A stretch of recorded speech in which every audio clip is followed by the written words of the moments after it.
آج سے 1300 برس پہلے جب دنیا موجودہ زمانے کے تمام ذرائع نقل و حمل اور وسائل قرب و اجتماع سے محروم تھی، بحر احمر کے کنارے ریگستان عرب کے وسط میں غیر زرعی یک چٹیل اور بے زراعت آبادی کے اندر ایک صدائے اجتماع بلند ہوئی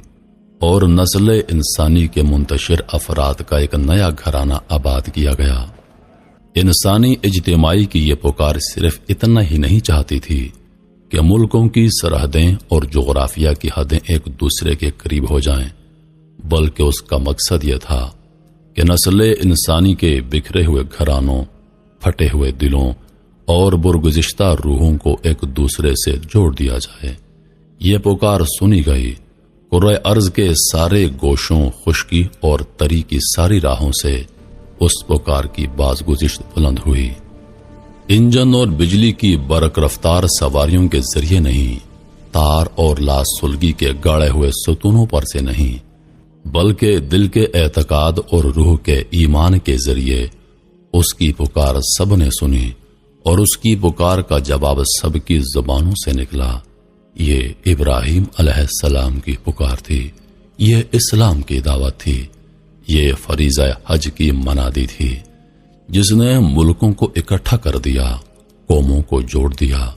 نسل، زبان اور مکان کے سارے تفرقے دور کر دیے، گورے کو کالے کے ساتھ اور بادشاہ کو فقیر بے نوا کے ساتھ ایک ہی مقام پر، ایک ہی لباس میں، ایک ہی ایمان و اعتقاد کے ساتھ اس طرح جمع کر دیا ہے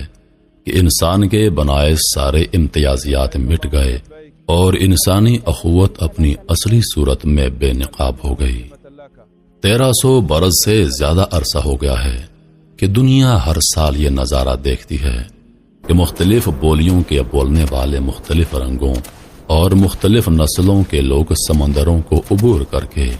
پہاڑوں کو طے کر کے،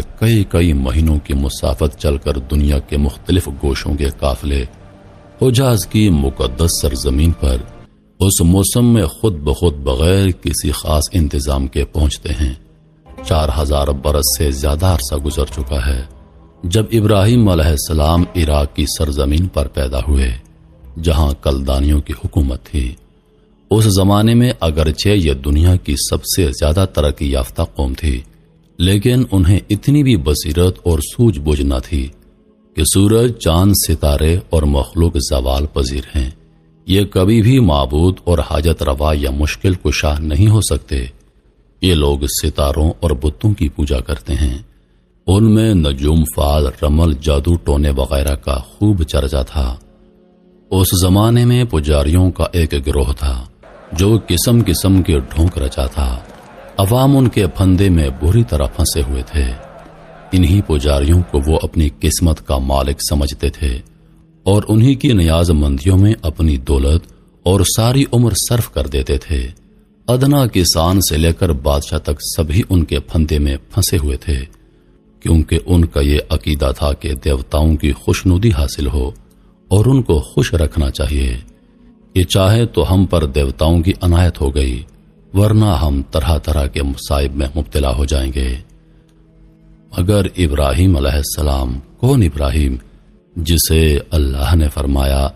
اپنے رب کے حضور قلب سلیم لے کر حاضر ہوا، وہ ابراہیم جس کی بے مثال وفا شاریوں پر فرمایا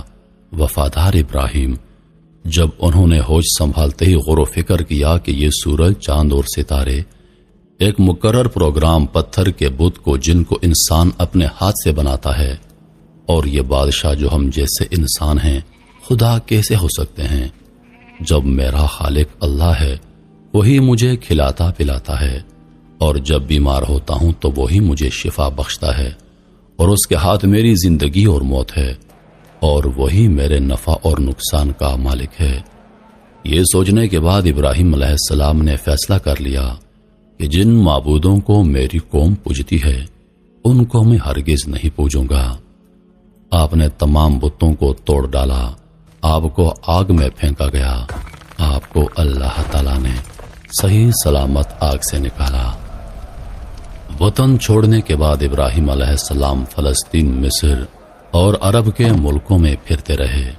آخر میں جب اولاد سے مایوسی ہو چکی تو اللہ نے اولاد دی۔ جب اولاد ملی تو اللہ کے وفادار بندے کو فکر لاحق ہوئی کہ جس مشن کو پھیلانے میں خود اس نے اپنی ساری عمر صرف کر دی، کس طرح اولاد کو اپنے بعد اپنے مشن کو جاری رکھنے کے لیے تیار کروں۔ اس ساری عمر کی اطاعت گزاریوں، وفاشاریوں، فدایت قربانیوں کے بعد ایک اور مگر آخری قربانی یا آزمائش باقی رہ گئی تھی، اور وہ امتحان یہ تھا کہ اس بڑھاپے میں جب پوری مایوسی کے بعد اولاد نصیب ہوتی ہے، اپنے اکلوتے بیٹے اسماعیل کو اپنے معبود برحق کے لیے قربان کر سکتا ہے۔ چنانچہ یہ امتحان بھی لے لیا گیا۔ جب اس امتحان و آزمائش میں بھی حضرت ابراہیم علیہ السلام پورے اترے، تب فیصلہ صادر فرمایا کہ ہاں، اب تم اس کے اہل ہو کہ تمہیں بنی نو انسان کا امام بنایا جائے۔ جب ابراہیم علیہ السلام کو دنیا کی امامت سونپ دی گئی اور اسلام کے عالمگیر تحریک کے امام بنا دیے گئے، تو آپ نے اپنے بیٹے صاحبزادے اسماعیل علیہ السلام کو حجاز میں مکہ کے مقام پر رکھا۔ اسی مقام پر باپ بیٹا دونوں نے دعوت اسلام کے لیے وہ مرکز تعمیر کیا جو کعبہ کے نام سے آج ساری دنیا میں مشہور ہے۔ یہ عمارت عام مساجد کی طرح صرف عبادت گاہ نہ تھی، بلکہ اول روز سے ہی اس کو دین اسلام کی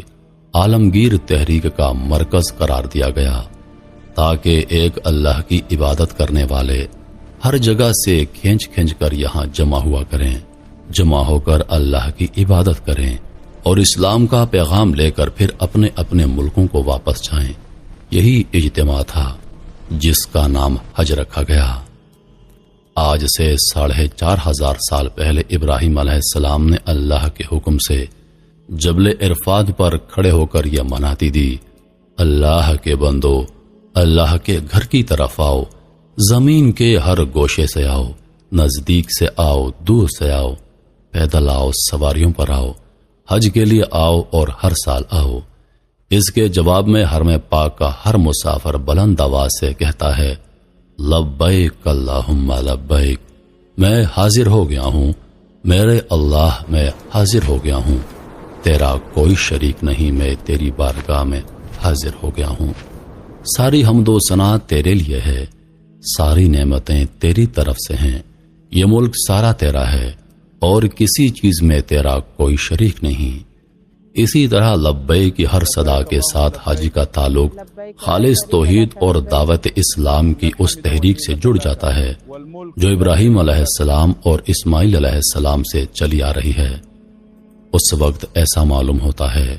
کہ 4000 برس کا فاصلہ بیچ میں ہٹ گیا ہے، اور ادھر ابراہیم علیہ السلام کی پکار ہے اور ادھر حاجی جواب دے رہے ہیں، لبیک اللہم لبیک، میں حاضر ہوں، میرے اللہ میں حاضر ہوں، تیرے حکم کی تعمیل میں حاضر ہوں۔ یہ احرام کیا ہے جس کے باندھتے ہی حاجی زیبائش و آرائش کی سب چیزیں اتار دیتا ہے اور ایک تہبند اور ایک چادر کے سوا کچھ نہیں پہنتا؟ یہ ابراہیم علیہ السلام کا لباس ہے۔ ہر حاجی ابراہیم علیہ السلام کی سرزمین پر پہنچنے سے پہلے اس زائرانہ لباس کو پہنتا ہے۔ وہ ہفت اقلیم کا بادشاہ ہو یا ایک گدائے بے نوا ہو، سبھی اس سادہ اور درویشانہ طرز کا لباس اختیار کرتے ہیں۔ سر کھلا رکھتے ہیں، خوشبو نہیں لگاتے، بال نہیں بناتے، ہر قسم کی زینت سے پرہیز کرتے ہیں، عورت مرد کا شہوانی تعلق نہیں کرتے، غرض ان دنوں میں پھنسنے سے جو کچھ علائشیں ہماری روح کو ملوث کر رہی تھیں وہ صاف ہو جائیں، تکبر اور غرور کا لباس اتار دیا جائے اور خدا پرستی کی کیفیت ہمارے ظاہر اور باطن پر طاری ہو جائے۔ احرام باندھنے کے ساتھ لبیک کی صدائیں تمام حاجیوں کی زبان سے بلند ہوتی ہیں، اور ہر نماز کے بعد، ہر روز صبح نیند سے بیدار ہونے کے وقت، ہر قافلے سے ملتے وقت، ہر بلندی پر چڑھتے اور ہر پستی کی طرف اترتے وقت بلند آواز سے پکارتے ہیں، لبیک اللہم لبیک، میں حاضر ہوں، میرے اللہ میں حاضر ہوں، تیرے حکم کی تعمیل میں حاضر ہوں۔ دیکھیے یہ کیسا عجیب منظر ہے، مختلف بولیاں بولنے والے، یہ اردو بولنے والے، یہ عربی، یہ فارسی، یہ افغانی، یہ ترکی، یہ جاتی، یہ حبشی، یہ چینی، یہ روسی، یہ انگریزی بولنے والے، ایک ہی بولی بول رہے ہیں اور کس والہانہ انداز میں ابراہیم علیہ السلام کی پکار اور تاجدار مدینہ کی دعوت حج پر صدائے لبیک بلند کر رہے ہیں، اور یہ بار بار کی صدائے لبیک اس درویشانہ لباس کے ساتھ بکھرے ہوئے بال، غبار آلود اور دور دراز سفر کی تھکان کے ساتھ مل کر یقین جانیے ایسی کیفیت پیدا کر دیتی ہے کہ جس شخص کو یہ سعادت حج حاصل نہیں ہوئی، ہمارے الفاظ قاصر ہیں کہ اس کے سامنے اس کیفیت کی پوری تصویر کھینچ سکیں۔ حاجی اپنی نیاز مندیوں اور والہانہ عقیدت مندیوں کے ساتھ منزل بمنزل کوچ کرتا ہوا جب آستانے پر پہنچتا ہے جس کی طرف خلیل اللہ نے دعوت دی، وہ آستانہ خلیل کو چومتا ہے، پھر اس گھر کا طواف کرتا ہے جسے اسلام کی دعوت و تبلیغ کے لیے مرکز قرار دیا گیا تھا، اور کئی بار طواف کرتا ہے، اور اس بار بار کے چکر لگانے سے وہ چاہت و محبت کی ایک پرانی رسم کو پورا کرتا ہے، اور اس کے بعد مقام ابراہیم کی سلامی 2 رکعت ادا کرتا ہے، پھر یہاں سے نکل کر صفا اور مروہ کے درمیان دوڑتا ہے اور اپنی اس عملی حالت سے اس کا اقرار کرتا ہے کہ یوں ہی اپنے مالک کے حکم کی تعمیل میں دوڑتا رہوں گا اور صحیح کوشش میں کوتاہی نہیں کروں گا۔ اس کے بعد ہر حاجی کو 5-6 روز تک ایک کیمپ کی زندگی بسر کرنی پڑتی ہے، ایک دن مینا میں گزار کر دوسرے دن عرفات میں بسر کرتا ہے، عرفات میں سارا دن خدا کی حمد و ثنا اور دعا میں مصروف کرتا ہے، اور کیمپ کمانڈر یا امیر حج کا خطبہ سنتا ہے، احکام و ہدایت حاصل کرتا ہے اور ایک نئی زندگی کر کے لوٹتا ہے۔ رات مزدلفہ میں جا کر قیام کرتا ہے، دن نکلتے ہی مینا کی طرف کوچ کرتا ہے، اور وہاں اس مقام پر شیطان کو کنکریاں مارتا ہے جہاں ابراہیم علیہ السلام نے شیطان کو کنکر مارے تھے۔ اس کے بعد حجاج کرام قربانیاں کرتے ہیں، اپنے بال منڈواتے ہیں، پھر یہاں سے حاجی مکہ مکرمہ کی طرف مارچ کرتے ہیں، یہاں پر طواف اور 2 رکعتوں سے فارغ ہو کر احرام کھول دیتے ہیں، اور اب حاجی کی زندگی پھر معمولی طور پر شروع ہو جاتی ہے۔ اس کے بعد حاجی پھر مینا کی طرف لوٹتا ہے اور 3 دن وہاں کیمپ کرتا ہے۔ اسلام سے قبل عرب اس مقام پر جمع ہو کر اپنے اسلاف کے کارناموں پر فخر کرتے تھے اور دوسرے کی توہین و تذلیل کرتے تھے، جس کا نتیجہ اکثر جنگ و جدل ہوتا۔